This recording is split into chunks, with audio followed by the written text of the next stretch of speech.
ky rrezik që jo pa qëllim Donald Trumpi para ca kohësh e deklaroi që unë që e ngatroj atë Armenin me Shqipërinë, pra Armenia Albania. E ngatroj që unë kam ndaluar konfliktin mes Shqipërisë, mes Serbisë dhe Shqipërisë.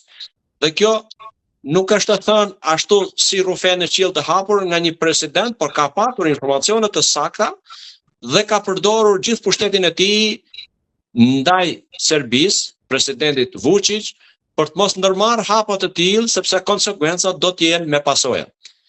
Këto jam i bindur që vazhdojnë të jenë kërcënime për Shqipërinë, kërcënime për Ballkanin, të cilat her pas here ato dalin në pah me mënyra të ndryshme veprimi, duke përfshirë brenda saj dhe luftën hibride apo grupet e shkëputura të cilat janë të përgatitura jashtë, paguhen e trajtohen dhe rekrutohen për të vepruar në drejtim të destabilizimit të situatës së sigurisë në Shqipëri.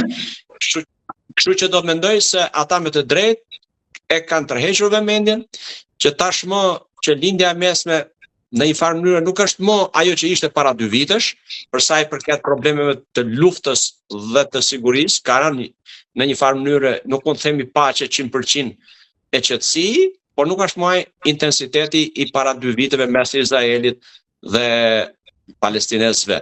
Ashtu edhe në marrëdhënie me Iranin, me Libanin, me Sirinë, pra janë disi më të zbutura. Në një kohë kur edhe pjesa e konfliktit mes Rusisë dhe Ukrainës shpresojmë dhe urojmë që të shkojë drejt armpushimit dhe nënshkrimit të një marrëveshje paqe, se sa e qëndrueshme do të jetë, kjo ngelet për tu parë. Kështu që në këtë kontekst duhet kthejnë vëmendjen vërtet me strukturat që kanë për të përqendruar gjithçka në Ballkan, sepse unë mendoj që ata kanë marrë një sinjal, pasi nëse nuk do të arrijmë dot një marrëveshje të pritur e dëshiruar mes Rusisë e Ukrainës, atëherë Rusi mund të përdorë dhe të vejë në lëvizje pjesën e levave që i ka të shtrira në Evropë edhe në Ballkan. Pra Putini mund të hapë konflikti nëpërmjet Serbisë në Ballkan. Për të hapur një vatër tjetër konflikti që e cila do të ishte shkatrimtare jo vetëm për Ballkanin, por do të ishte me ndikim të jashtëzakonshëm negativ edhe në vetë Bashkimin Evropian.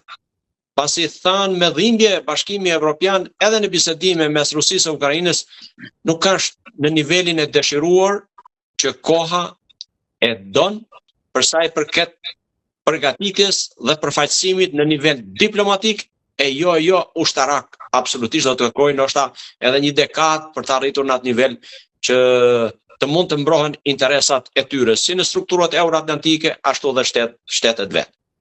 General, ju i dini më mirë linjat e komunikimit, por në raport me Kosovën, me Shtetet e Bashkuara të Amerikës, ajo linja ushtarake duket sikur mund të jetë rregull, pa ajo politike me Departamentin e Shtetit çalon, se edhe sot ka pas kritika të shumta edhe në këtë komision ku për Kurtin është thënë që është pengues i raporteve me Shtetet e Bashkuara.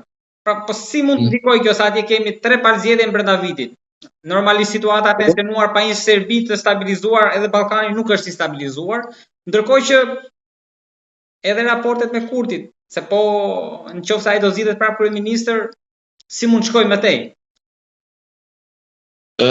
Në qoftë se ka diçka për të korrektuar, për të korrigjuar dhe për ta zhvilluar në një formë apo mënyrë tjetër më përfituese për Kosovën edhe për personalitetin e tij, unë mendoj që Kurti duhet diçka të përmirësoj në lidhje me marrëdhëniet e tija si shtet dhe jo si person, si kryeministër e jo si Albin, me Shtetet e Bashkuara të Amerikës, dhe kam një bindje pa patur në informacion të deklaruar që mundet që të kenë ndikuar tek Albini si kryeministër, besoj unë, Shtetet e Bashkimit Evropian të marrë jo gjitha së bashku, por në një tek-tuk, që i ka afruar një alternativë që ata nuk janë zot as për ta deklaruar e nuk kanë fuqi as për ta mbështetur për ta realizuar.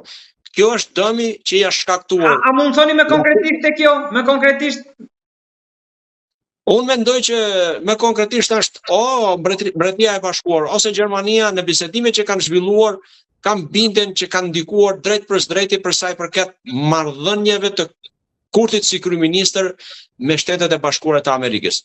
Natyrisht, atë qëndrimit disi refraktari i tij për sa i përket moslëshimit dhe prezantimit në arenën ndërkombëtare dhe në bisedime në nivele të barabarta me shtetet e tjera.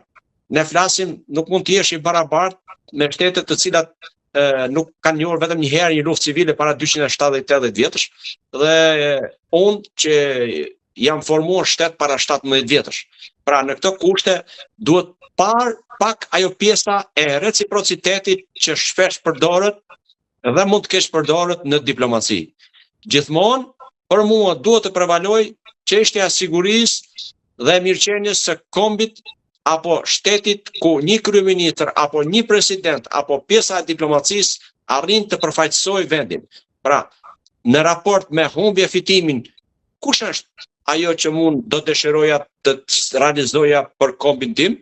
Atëherë në këtë mes duhen lëshuar disa ego personale për të përfituar atë çfarë është më e rëndësishmja, sigurinë dhe mbështetjen e shteteve nga të cilat e për të cilat ne kemi nevojë në çdo kohë.